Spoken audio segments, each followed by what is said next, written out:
Hello everyone. In the paper School Organization and Management, we were discussing Unit 2, Subunit 2.2, Role of Headmaster as an Academician and Administrator. So in the roles of Headmaster as an academician, we were discussing about the role of Headmaster in preparing timetable, okay? What are the different types of timetable, okay?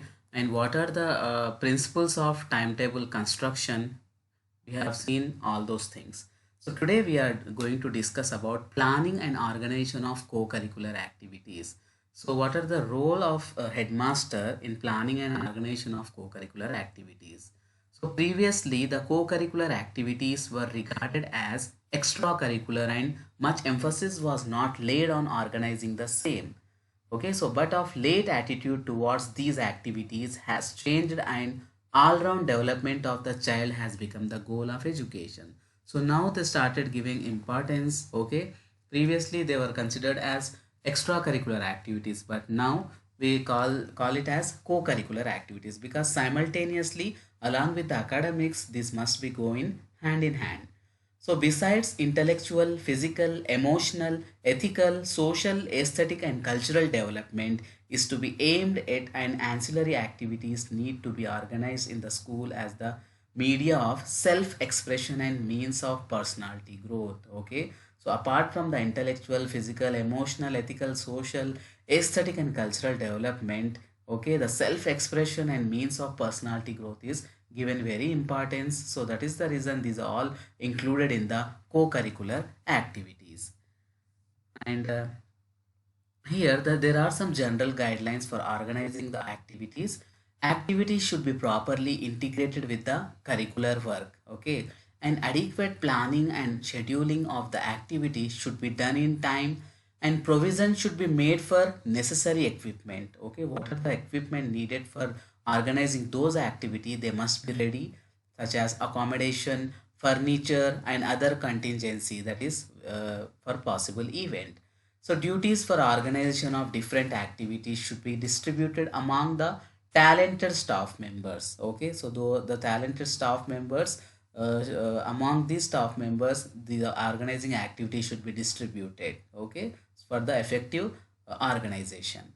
An activity should also be allotted to the individual members of the staff according to their own interest, aptitude, and attitude. Okay, so here the principal should not only allot these activities to the talented members. If anybody is interested, okay, any staff member is interested to take the responsibility of, or if he is come forwarding to take the in charge of those things, so the headmaster should give the opportunity to that staff member.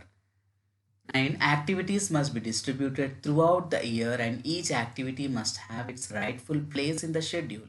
Okay, so because in school calendar we have already decided what are the activities we are going to conduct throughout the year and at what time, at what place it should be conducted. Everything was clear. Okay, so here they should be in the form a rightful place in the schedule, and they must be organized in accordance with the ideals, okay, ideals and image of the school. So they should follow all the norms and rules and regulations, and they must follow the ideals and image of the school, and expenditure should be economized as far as possible, avoid wastage. Okay, so here we have to utilize the resources properly, and we should avoid the wastage.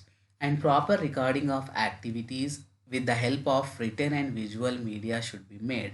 Okay, so here whatever activities the students and the teacher and other staff members are doing, that should be recorded properly, okay, through the visual media or in the written records. So okay, so that for the future purpose. And important activities in that, first one is the school assembly. The school assembly is regarded as a means of controlling and directing the efforts and activities of pupils as a whole. So we start the school the day with this school assembly. So here it serves as a common forum and as a clearing house for motivation, information, and publicity. Okay, here we start this assembly. with a good speech, okay, with good thoughts, okay, with the thought of the day, motivation and information and publicity, okay. So many things will be conducted in this assembly. The students will be encouraged, they the day start with a good motivation and information, okay. So the pupils through the school assembly learn how to behave in public meetings, to get accustomed uh, to speakers as well as audience, which are kind of citizenship training, okay. So here they perform so many activities in the school assembly. They learn how to speak in front of others, okay. Here they overcome the stage fear. They learn the boldness and other oratory skills, how to speak, how to present a matter or information in front of the pupil. They learn here in the school assembly, and it develops sense of belongings among the school children, okay. So sense of belongingness they develop here. And the next thing is communicating skills such as debates, discussions, seminars and symposia. So with a view to promoting communicating skills and self-expression and intellectual powers, debates, discussions, seminars and symposia should be organized in the school adequately. Okay, so these activities provide pupils with the opportunities of collecting information, organizing ideas, presenting facts, speaking effectively, and conducting themselves before the audience properly. Okay, so the pupils get confidence and speak with the presence of mind and learn oratory and art of elocution, such as speaking abilities and giving speech and control stage fear. Power to express clearly will lead to social success. So these things develop the students. They learn how to talk, how to give a speech, okay, how to give a lecture, or how to present a topic or a subject matter in front of others, okay. uh, and here these seminars and symposia such as like conferences, here the matured persons, those who are having the good subject knowledge, and students, they both sit in this conference, and they share the communication, they share the thoughts, and they learn the things from each other.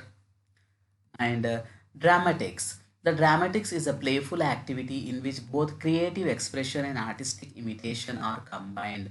What do you mean by creative expression? The creative expression is nothing but the painting, coloring, music, crafts. These all things comes under. So creatively, they express their thoughts, their feelings, or the emotions, what they wanted to inform or convey to others through their creative expression skills. So here, as the pupil plays varied roles, he satisfies his internal urge to play and to imitate. Through this activity, he expresses himself and finds enjoyment. It has got a great therapeutic value. So here, the students express themselves and they find enjoyment in itself, and it provides opportunities for the release of pent up emotions. What do you mean by pent up emotions? These are the strong feelings, for example anger, okay, that you do not express, so that they gradually become more difficult to control, or excitement, frustration, fear, happiness. These all things are you can express with these things, okay, with the dramatics. And it helps them to improve their literary abilities and to get themselves acquainted with various subjects like music, staging, decorating, and so on. Then boy scouting and girl guiding. So what do you mean by boy scouting? Boy scouting. Boy scouting is nothing but someone who is obliging and idealistic. Obliging to are willing to do a service or kindness. Okay, they take oath that they serve to the country, they serve to the society, or they serve whenever the country or the societies need them. Okay, so they are the boy scouting. Okay, and girl guide are nothing but a member of the guide or association. So the scouting meant for the boys in the age group from 11 to 18, and every scout takes a solemn oath to obey the scout law, which consists of 10 rules relating to honor, loyalty, obedience, friendliness, courteousness, okay, uh, that is well mannered behavior, and cheerfulness, usefulness, thrift. Thrift is nothing but using money and other resources carefully and not wastefully, that is thrift. And cleanliness, okay, these are all rules They take oath for all these rules, and he puts on a special uniform and learns the use of ropes and sticks. Okay, how to use the ropes and sticks whenever it is necessary, such as in the time of calamity or natural disasters, and learn first aid and social service, organizes campfires and field trips, learns to lead camp life and to lead corporate life, and get himself trained to lead an independent life but with team spirit. And the girl guide, on the other hand, learns activities like cooking, nursing, singing, dancing, drill, okay, social service, and first aid. These are all activities they learn in this Girl Guides. And scouting and guiding are useful in many respects. Firstly, it improves the physical health of pupils, okay, because of the scouting, they improves their physical health. And secondly, it contributes to the mental health of the students, okay, not only physical, mental health also developed through a series of pleasing and joyful activities, because they are involving in these activities, they are enjoying their these activities are pleasing to them, okay. And thirdly, it appeals to the emotions and interest of the adolescent, okay. So in this age they need such kind of activities for proper development of their interest and emotions, okay. And fourthly, it gives them practical skills in fighting against fire, using stick and knife, tying knots and pitching tents, which are found useful in life. Okay. And besides many useful lessons in first aid, nursing, carpentry, and kitchen gardening are also quite helpful in day-to-day life. So these are all activities they learn here. These are very pleasing and joyful. And fifthly, scouting and guiding promote a large number of good qualities of head and heart, like perseverance, thrift, loyalty, cheerfulness, obedience, patience, observation, patriotism towards the country, nation, society, and discipline, okay, etc., which are essential for success in life. So these are all activities, these are all qualities, values will be developed, inculcated, and nurtured among the students through this boy scouting and girl guiding. Sixthly, through camp life and cooperative activities, the boys and girls get social training. Here they are working in the groups, okay. They are arranging the camps, campfires, they are going to the field trips. Here they learn and they are working a special kind of atmosphere. So social training also develop among the students, okay. Then literary activities. The literary activities are useful means of promoting creative writing and self-expression, okay. So here like elocution, they help in publicizing the school activities and molding the future writers of the society. Here the school encourage the students to write the articles, okay, and publish the school magazines, okay. Or they can speak on any topic, they can write any article on any topic, they can publish any magazine related to school or their subject matter. Our literary society may be formed, and literary meetings should be held on the occasion of the birthdays, anniversaries, or novelties, poets, okay, or dramatists, etc. So we can celebrate the birthdays or anniversaries of the famous personalities, okay. On those occasions, we can ask the student to give any speech regarding any topic or on that particular person, or elocution competitions we can conduct, okay. So many things we can conduct so that these literary activities will develop among the students. And such meetings may be made more lively and useful by inviting distinguished authors. And school, class magazines, bulletins, school calendars should be prepared and published by the literary society from time to time. Okay, so these all things should be done, like weekly magazine will be there, monthly will be there, quarterly, half yearly, annually. These all things should be done properly, okay, on time. And games and sports. Sports, games, and athletics should be organized in the school in order to help pupils in the conservation of their health, development of habits, promoting their personality trait like alertness, confidence, judgment, cooperation, team spirit, and so on. So the headmaster must see that these games and sports are conducting regularly in a systematic manner so that the students are in a healthy and active stage. Okay, these games and sports make the students very conscious, not only in these games and sports, in their academics also, because when they are physically fit, their mental and emotional development also occur. And athletic activities help in developing all-round personality of the pupils and train in citizenship qualities. That is why playground is called the cradle of democracy, because in playground there are so many students, they play joyfully, they share the different things, okay, and they share their feelings, they enjoy the playing, they enjoy to be with their friends and colleagues, okay, their classmates, their peer group members. So here they learn the skill of the social skills such as democracy, okay. So that is the reason it is called as playground is a called the cradle of democracy. Then subject clubs. The HM should encourage and form subject clubs for the different school subjects. This will stimulate, initiate, and experimentation and assist in the revision and upgradation of curricula to the provision of better teaching materials and improved techniques of teaching and evaluation. Okay, subjects clubs are nothing but these are the clubs related to their subjects such as science subject club, math subject club, English subject club, social subject club. So these are special clubs where a knowledge of particular subject is shared, the teaching learning material of that particular subject is exhibited, the models, the work of the students, okay, all the improvised apparatus will be exhibited there.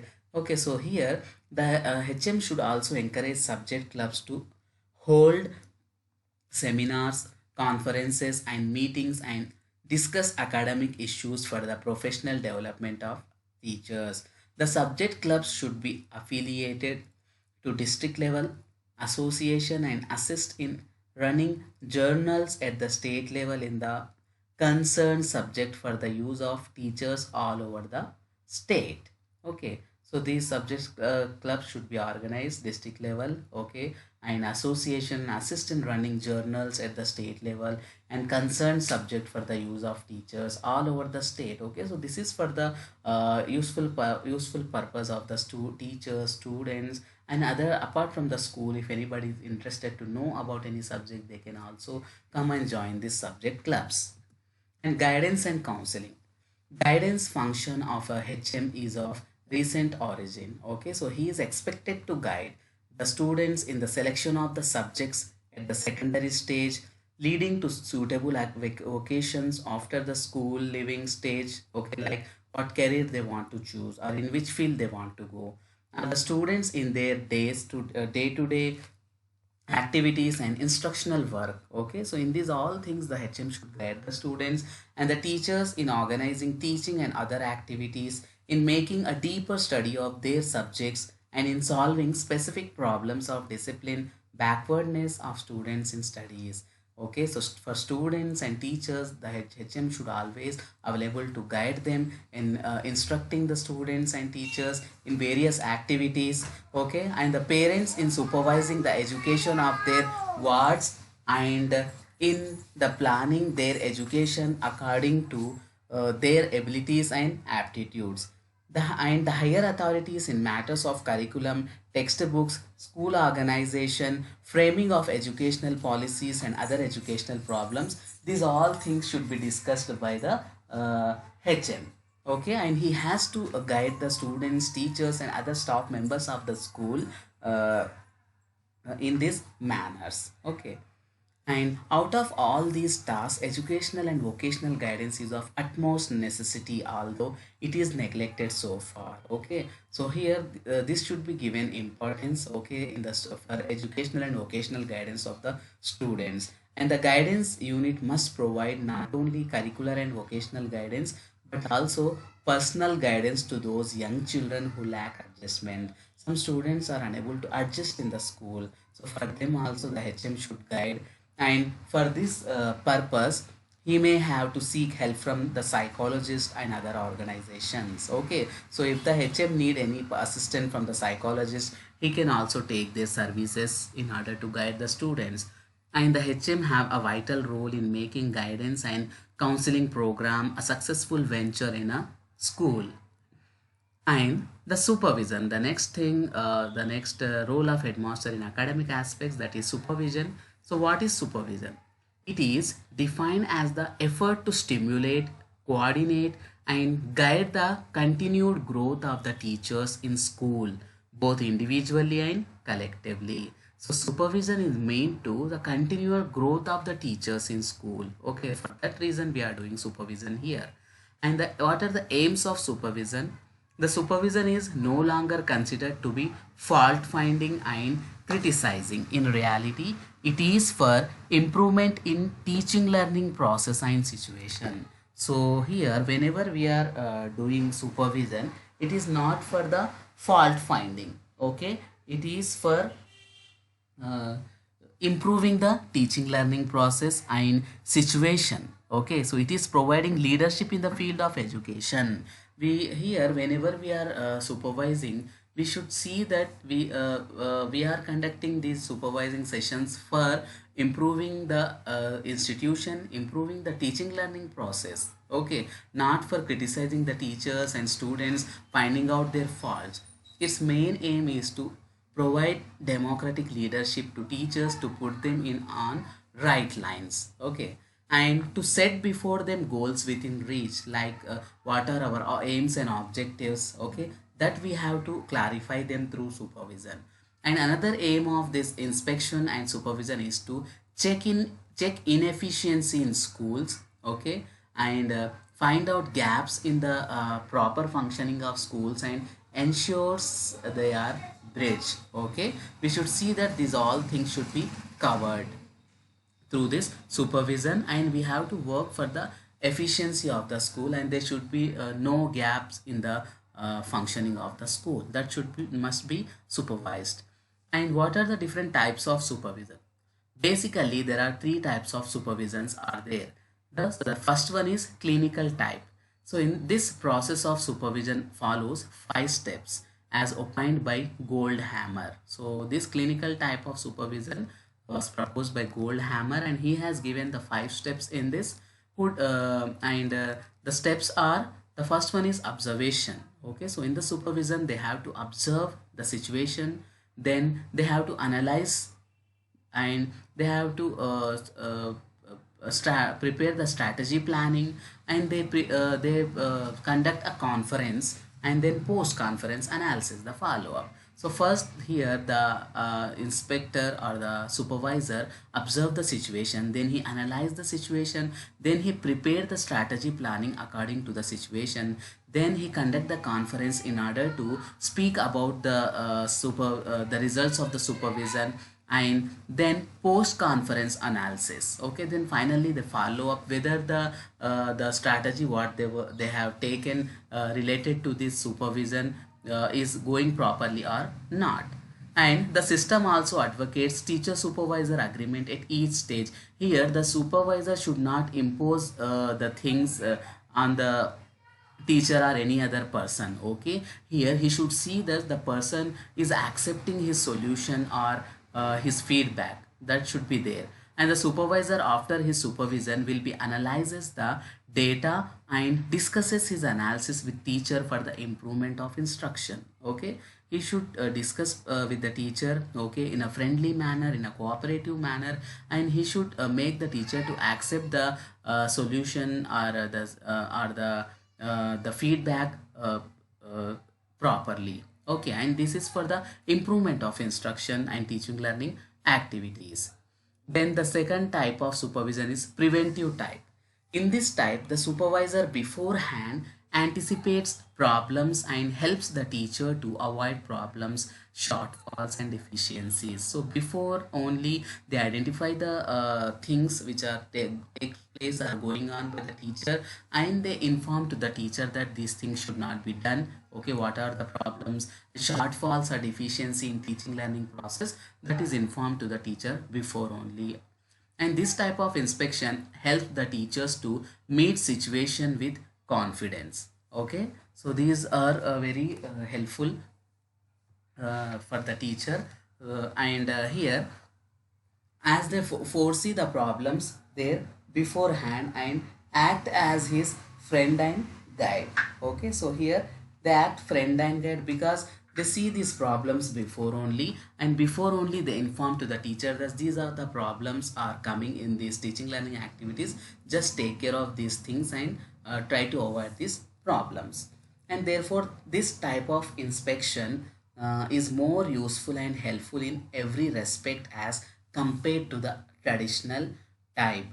The next type of supervision is the creative type. In this type, both the creator and the inspector feel open minded. This system promotes freedom, flexibility, and encourages open mind. Okay, so in this system, the teacher and the supervisor work together to collaborate, to evaluate, and to describe each other's work. Okay, so this is called creative type. So here both the teacher and the inspector both are the open minded. They both come together to share their problems, to discuss about the things how they are going on in the institution and how well they can improve this teaching learning activities or system. They both discuss here, so that is called the creative type. And they creatively come to a conclusion which is very effective, and this encourages teachers in all uh, aspects, okay, and respects. This can be called the best type of inspection because here both are involving in this type, that is the creative type. Then importance of supervision. The importance of supervision is the supervision helps teachers to plan for better instruction, and this helps to use modern methods of teaching. Okay, so because of the supervision, the feedback they get, they use the innovative methods, the new strategies in their own pedagogy, and helps teachers in classroom management. Okay, supervision also give feedback, the discipline and the maintenance of the classroom. So the teachers improve their classroom management skills, and helps teachers to work together because all the teachers that share the informations and the problems, the solutions with each other. So it bring the coordination among the teachers and helps teachers in getting proper guidance from experts. Okay, because the supervisors are the experts in the field of education and in the field of the subject matter expertise. So they will give the good feedback and good information to the teachers, and they also inform to the teachers how to overcome these problems and shortcomings. So this is helpful for the teachers to in getting proper guidance from experts.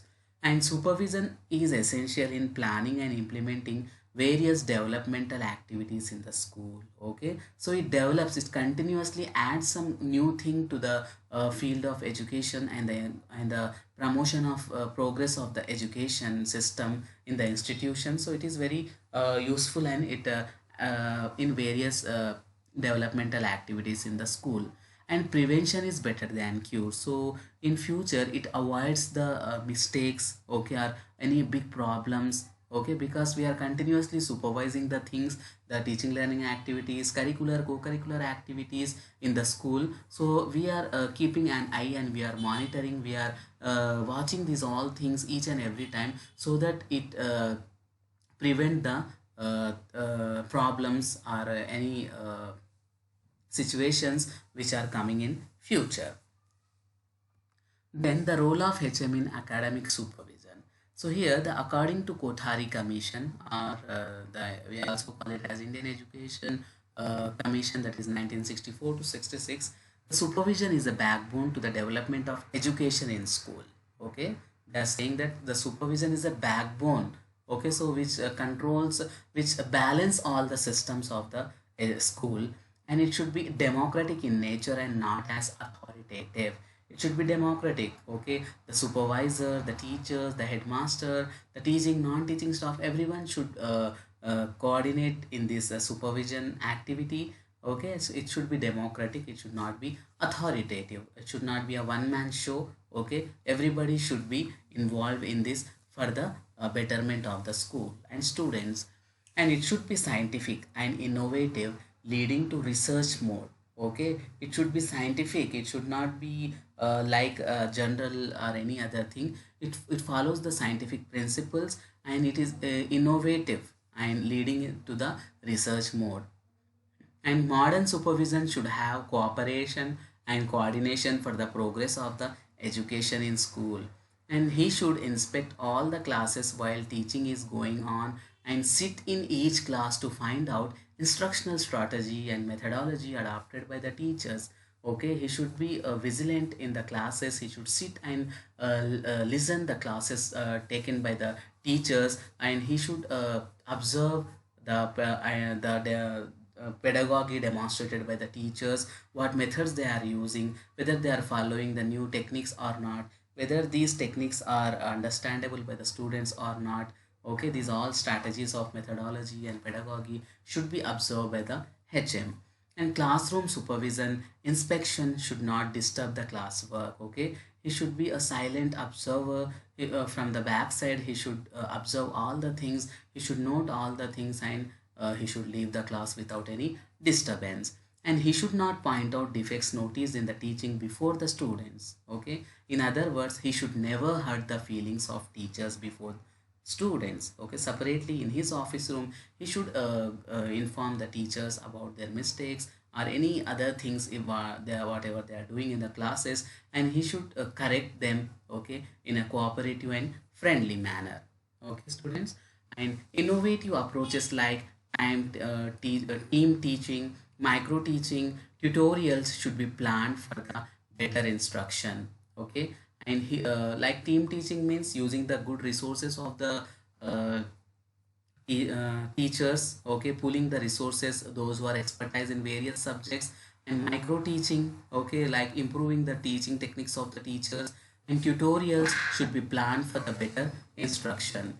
And he should keep himself abreast to modern developments and implement modern strategies of classroom management. Okay, so he should follow all these things, and he should himself abreast to modern development means the whatever the new techniques and strategies are coming in the field of teaching learning process, and in the field of education, in the field of teacher education, he should implement all those things in the schools. Okay, such as the modern strategies and the modern gadgets. Okay, and the information and communication technology, he should include all these things for the betterment of the students and teachers and the classroom management. And curriculum transaction evaluation, recording and reporting system in his school to get better results.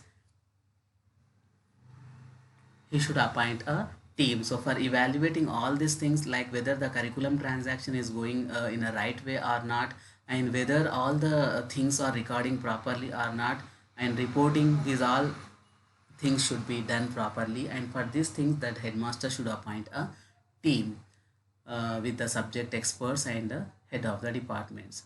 And he should supervise the work of students and check periodically the work done by them, and ascertain reasons for educational backwardness of students. Okay, so he should continuously supervise these things periodically, and he give reasons and he give feedback to the teachers, students. Okay, and especially those who are in educational backwardness of the students. Okay, so how to overcome these things, he has to assist the students. And he should arrange for expert guidance to teachers and encourage them to participate in the in-service training programs, extension work, and community services. Okay, because here he should also encourage the teachers for their professional growth. Okay, here the teachers must acquire the new qualifications. They must attend the seminars, symposiums, and workshops in order to keep abreast with the new trends of education. Okay, he must provide such opportunities to the teachers to attend such workshops and such seminars where they will get an idea about how to implement the new curriculum and new challenges of teaching learning activities. Okay, so students, this is about the role of headmaster in academic aspects. Hope you understood. Thank you.